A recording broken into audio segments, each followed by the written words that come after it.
40 ಮುನ್ಸಿಪಾಲಿಟಿಯಿಂದಾನೇ ಇದೆಲ್ಲ ಸೈಟ್ ವಿಂಗಡಣೆ ಆಗಿ ಎಲ್ಲರಿಗೂ ಕೊಟ್ಟಿರೋದು. 2015-16 ಮೊಟೇಶನ್ ಒಳಗೆ ಆಡ್ ಆಗಿದೆ ಅಂದ್ರೆ ಬೇಕಂತ ಕೂತಂತ್ರ ಮಾಡಿದ್ದಾರೆ.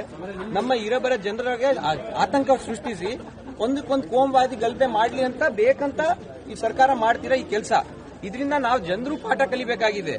ನಾವು ಓಟು ತಪ್ಪು ಕೊಟ್ಟಿದ್ದಕ್ಕೆ ಇವತ್ತು ಅನುಭವಿಸಬೇಕಾಗ್ತಿದೆ. ನಾವು ಅದು ಹೇಳ್ತಾರಲ್ಲ, ಒಂದು ಮನುಷ್ಯ ಸಣ್ಣ ಹನಿ ಜೇನುತುಪ್ಪದ ಹನಿ ಆಸೆಗೆ ತನ್ನ ಜೀವವನ್ನೇ ಕೆದರಾಡಿದಂತೆ, ಮರು ಕೆದರಾದಂಗೆ ಆ ಪರಿಸ್ಥಿತಿ ಇವತ್ತು ನಮ್ಗೆ ಬಂದಿದೆ. ನಾವು ಇಷ್ಟು 15 ವರ್ಷದಿಂದ ಕಂದಾಯ ಕಟ್ಟಿದೀವಿ, ನಮಗೆ ಈ ಸ್ವತ್ತು ಮಾಡಿಕೊಟ್ಟಿದ್ದಾರೆ. ಇದು 2015 ಮೊಟೇಶನ್ ಎಲ್ಲಿಂದ ಬರುತ್ತೆ? ಈಗ ಸರ್ಕಾರದವರು ನಮಗೆ ಮುಖ್ಯಮಂತ್ರಿಗಳು ಆಶ್ವಾಸನೆ ಕೊಡ್ತಾರೆ, ಯಾರಿಗೆ ನೋಟಿಸ್ ಕೊಡಬೇಡಿ. ನೋಟಿಸ್ ಕೊಡೋದಲ್ಲ, ನೀವು ಅಲ್ಲಿಂದ ಮೊಟೇಶನ್ ಕ್ಲಿಯರ್ ಮಾಡಬೇಕು. ಆ ಆರ್ಡರ್ ಹೆಂಗಾಗಿದೆ ಅದ್ರ ಬಗ್ಗೆ ಪರಿಶೀಲನೆ ಮಾಡಿ ನೀವು ಆ ನೋಟಿಸ್ ಅನ್ನ ರದ್ದು ಮಾಡಬೇಕು. ನೀವು ಅದ್ರ ಪಕ್ಕ ನಮ್ ಕಾನೂನು ಪ್ರಕಾರ ಏನಿದೆ ಅವ್ರು ನಮಗೆ ನೋಟಿಸ್ ಕೊಡಬೇಕು. ಯಾವಾಗ 2015 ಮೊಟೇಶನ್ ಆಡ್ ಆತೋ ಅವಾಗ ಈ ಏರಿಯಾದೊಳಗೆ ಯಾರ್ಯಾರು ಮನೆ ಬರುತ್ತೋ ಅವ್ರಿಗೆ ಒಂದೊಂದು ನೋಟಿಸ್ ಬರಬೇಕು. ಅವಾಗ ನಾವು ನಮ್ ಡಾಕ್ಯುಮೆಂಟ್ ತಗೊಂಡೋಗಿ ಅವ್ರಿಗೆ ತೋರಿಸಿದ್ವಿ, ನಾವು ತಪ್ಪಿದ್ರೆ ಸರಿ ಇದ್ದೀರಾ, ಅವ್ರು ಸರಿ ಇದ್ದಾರೆ ಅಂತ. ಅದು ಯಾವ್ದು ಮಾಡ್ಲಿಲ್ದೆ ಕೂತರದೊಳಗೆ ಒಳಗಿಂದ ಒಳಗೆ ಸೀದಾ ಆರ್ಡರ್, ಕೋರ್ಟ್ ಇಂದ ಆರ್ಡರ್ ಬಂದಿದೆ, ನಾವು ಮೊಟೇಶನ್ ಆಡ್ ಮಾಡಿದೀವಿ ಅಂತ. ಇದು ಬೇಕಂತ ಒಂದರಿಂದ ಒಂದು ಜನಾಂಗಕ್ಕೆ, ಯಾವ ಜನಾಂಗಕ್ಕೂ ನಮಗೆ ಏನು ಇಲ್ಲ, ಎಲ್ಲರೂ ಶಾಂತಿಯುತವಾಗಿರ್ಬೇಕು. ಸರ್ಕಾರ ಬೇಕಂತ ಬೇರೆ ಬೇರೆ ಪರಿಸ್ಥಿತಿಯನ್ನ ಅವರು ಪರಿಗಣಿಸಬಾರ್ದು ಜನರಂತ ಡೈವರ್ಟ್ ಮಾಡಕ್ಕೋಸ್ಕರ ಇದು ಹೆತ್ತಿ ಎಲ್ಲಾ ಜನರಿಗೆ ಆತಂಕ ಸೃಷ್ಟಿ ಮಾಡಿ ಎಲ್ಲರೂ ಜಗಳ ಮಾಡ್ಕೊಂಡು ಅವ್ರ ಕೋಮ್ ಗಲಭೆ ಆಗ್ಲಿ ಅಂತ ಮಾಡ್ತಿದ್ದಾರೆ.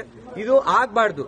ಸರ್ಕಾರ ನೀವು ಅಂತ ಉನ್ನತ ಸ್ಥಾನದಾಗಿದ್ದೀವಿ, ನಾವು ನಿಮಗೆ ಅಧಿಕಾರ ಕೊಟ್ಟಿವಿ ಪ್ರಜೆಗಳು ಅಂದ್ರೆ ನೀವು ನಮ್ದು ಹಿತದೃಷ್ಟಿಗೋಸ್ಕರ ಕಾಪಾಡಬೇಕು, ಅದಕ್ಕೋಸ್ಕರ ನೀವು ಹೋರಾಡಬೇಕು. ಬೆಲ್ದೆ ನಮಗೆ ಜಗಳಾಡೋಕ್ಕೋಸ್ಕರ ಆಟಾಡೋದು ಅಲ್ಲ. ಅದಕ್ಕೆ ನೀವು ದಯವಿಟ್ಟು ಸರ್ಕಾರಕ್ಕೆ ಈ ನಮ್ಮ ಮನವಿ, ಈ ಪಿಜೆ ಸ್ಟೇಷನ್ ನಲ್ಲಿ ಇರುವ ಎಲ್ಲ ಜನರು ಇಲ್ಲಿ ಸೇರಾರೆ, ಅವರೆಲ್ಲರದು ಮನವಿ ಏನಂದ್ರೆ ಅಲ್ಲಿಂದ ಮೊಟೇಶನ್ ಹೋಗ್ಬೇಕು. ನೋಟಿಸ್ ಅಲ್ಲ, ಇವತ್ತು ನೀವು ಹೋದ್ಮೇಲೆ ನಾಳೆ ಮತ್ತೆ ಬಂದಿದ್ದು ಮತ್ತೆ ಅವರು ಇದೇ ವಿಷಯ ತೆಗಿತಾರೆ. ಇವತ್ತು ನಿಮ್ದು ಸ್ಟೇಟ್ ಗೌರ್ಮೆಂಟ್ ನಾಗ ಅಷ್ಟೇ ಗೌರ್ಮೆಂಟ್ ಇದೆ, ನೀವು ಮಾಡಕ್ಕಾಗಲ್ಲ. ನಾಳೆ ಸೆಂಟ್ರಲ್ ನಾಗ ಬಂತಂದ್ರೆ ನೀವು ತಂದು ಇಡ್ತೀರಿ. ಇವಾಗ ಬಂದು ಈ ನೋಟಿಸ್ ನಾವು ರೈಸ್ ಮಾಡ್ತೀವಿ, ನೀವೆಲ್ಲರೂ ಖಾಲಿ ಮಾಡ್ರಿ ಅಂದ್ರೆ ಎಲ್ಲ ಹೋಗ್ಬೇಕು ಜನ. ಇಷ್ಟು ನೀವು ಮುನ್ಸಿಪಾಲಿಟಿ ಮೇನ್ ಅವ್ರ ಮೇಲೆ, ಮುನ್ಸಿಪಲ್ ಕಾರ್ಪೊರೇಷನ್ ಮೇಲೆ ನಾವು ಸವಾಲ್ ಆಗ್ತಿದೀವಿ. ನೀವು ನಮ್ಮ ಹತ್ರ ಇಷ್ಟು ವರ್ಷದಿಂದ ಕಂದಾಯ ಕಟ್ಸ್ಕೊಂಡಿರಿ, ನಮಗೆ ಈ ಸ್ವತ್ತು ಕೊಟ್ಟಿದ್ದೀರಿ, ಎಲ್ಲದ್ ಕೊಟ್ಟಿದ್ಮೇಲೆ ಅವು ಇದು ಎಲ್ಲಿಂದ ಬರುತ್ತೆ ನಮಗೆ? ಇದ್ರ ಮೇಲೆ 2015 ಏನ್ ಮೊಟೇಶನ್ ಹೆಂಗ್ ಆಡ್ ಆಗುತ್ತೆ? ಇದು ಬೇಕಂತ ಹುನ್ನಾರ ಮಾಡ್ತಿದ್ದೀರಿ ನೀವು ಜನರ ಶಾಂತಿಯನ್ನ ಕದಡಿಸಬೇಕು, ಅವ್ರು ನೆಮ್ಮದಿಯಾಗಿ ಇರಬಾರ್ದಂತ ಮಾಡ್ತಿದ್ದೀರಿ. ಅದಕ್ಕೆ ದಯವಿಟ್ಟು ಮುಖ್ಯಮಂತ್ರಿಗಳಾಗಿರ್ಬೋದು, ಪೂರಾ ಸರ್ಕಾರದ ಆ ಯಾವ ಡಿವಿಷನ್ ಮಿನಿಸ್ಟರ್ ಇದ್ದಾರೆ ಎಲ್ಲರಿಗೂ ನಾವು ಕೈ ಮುಗಿದು ಮದುವೆ ಮಾಡಬಹುದು. ಬೇರೆ ನಾವು ಪ್ರಜೆಗಳು ಏನು ಮಾಡಕ್ಕಾಗಲ್ಲ.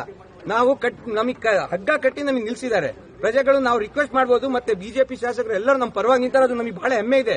ಅವ್ರು ನಮ್ಮ ಹಿಂದೆ ಬೆನ್ನು ತಟ್ಟಿ ನಿಂತಾರೆ, ನಿಮ್ಗೆ ಏನಾದ್ರೂ ನಾವು ನಿಮ್ಮ ಹೋರಾಟದ ಜೊತೆಗೆ ಬರ್ತೀವಿ ಅಂತ. ಅದು ನಾವು ಅವ್ರಿಗೆ ಅಭಿನಂದಿಸ್ತೀವಿ. ನೀವು ಮುಂದೆ ನಮಗೆ ಕೆಲಸ ಬಿದ್ರೆ ನೀವು ನಮಗೆ ಬರಲೇಬೇಕು. ಯಾಕಂದ್ರೆ ಪ್ರಜೆಗಳು ನಾವು ಸೀದಾ ಸಂವಿಧಾನದ ಮಟ್ಟ ಹೋಗಕ್ಕಾಗಲ್ಲ. ನಿಮ್ ಥ್ರೂನೇ ನಾವು ಹೋಗಿ ಅಲ್ಲಿ ಆ ವಿಧಾನಸೌಧದೊಳಗೆ ನಮ್ಮ ಮಾತನ್ನ ಮುಟ್ಸೋದ್ ಕೆಲಸ ನೀವೇ ಮಾಡಬೇಕು. ನಮಗೆ ನ್ಯಾಯ ದೊರಕಿಕೊಡ್ಬೇಕು. ಈ ಮೊಟೇಶನ್ ಇವತ್ತಿಲ್ಲ, ನಾಳೆ ಇಲ್ಲ, ಯಾವತ್ತಾರು ತಗ್ಸ್ಬೇಕು. ಇದ್ರ ಬಗ್ಗೆ ಯಾವ್ದಾದ್ರು ಒಂದಾರು ನೋಟಿಸ್ ಬಂದ್ರೆ ಅದು ಕೊನೆಗಾರ ಸರ್ಕಾರವಾಗಿರುತ್ತದೆ, ದೊಡ್ಡ ದಾನ್ಲಿ ಆಗುತ್ತೆ. ಇದು ನಾನು ನಮ್ಮ ಊರಿಂದ ಹೇಳಕತ್ತೀನಿ. ಇಲ್ಲಿ ದೊಡ್ಡದು ದಾನ್ಲಿ ಆಗುತ್ತೆ, ಶಾಂತಿಯನ್ನ ನೀವೇ ಕದಡಿಸ್ದಂಗ ಆಗುತ್ತೆ.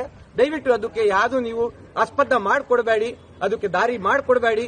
ಮತ್ತೆ ಕೈ ಮುಗಿದು ಕೇಳ್ಕೊಂತೀವಿ, ಈ ಮೊಟೇಶನ್ ನ ಇವಾಗೆ ಕ್ಲಿಯರ್ ಮಾಡಿ. ಮತ್ತೆ ನೀವೆಲ್ಲ ಶಾಸಕರು, ನಮ್ ಲೋಕಲ್ ಶಾಸಕರು ಯಾರ್ಯಾರು ಇದೀರಿ ಅವರೆಲ್ಲ ನಮ್ ಜೊತೆಗೆ ಇರಬೇಕು, ನಮಗೆ ಸಹಾಯ ಮಾಡಬೇಕು ಈ ಒಂದು ತೊಂದರೆಯಿಂದ ಹೊರಗೆ ಬರೋದಕ್ಕೆ. ಧನ್ಯವಾದಗಳು. ಸಂದೀಪ್ ಜೈನ್.